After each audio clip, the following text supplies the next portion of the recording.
ตอนนี้ฝรั่งน้อยกำลังเรียน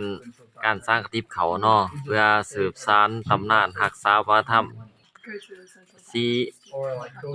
ไม้ลายมือของคนลาวเฮาเนาะเพื่อสืบต่อ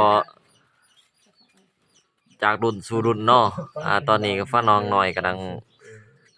เรียนสานติบเขาว่าซั่น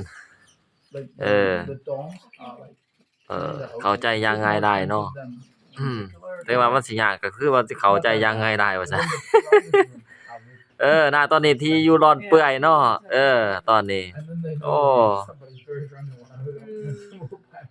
Oti how do you feel you make sticky rice basket ถามความรู้สึกเนาะรู้สึกจังได๋สนุกสนานเนาะม่วนซื่นเนาะ You think it's difficult or easy to do this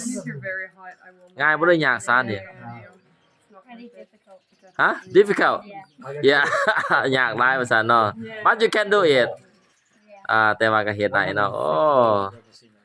คักอยากเห็นเด็กน้อยคนลาวเฮาเฮ็ดจังซี่เนาะเพื่อคือสิคักเนาะเพื่อว่ารักษาสีไม้ลายมือของคนลาวเฮาเนาะมีแต่เห็นแต่นอนเปื่อยได้เพิ่นเฮ็ดสานติบเขาเนาะยังรักษาสีไม้ลายมือของคนลาวเฮาเนาะ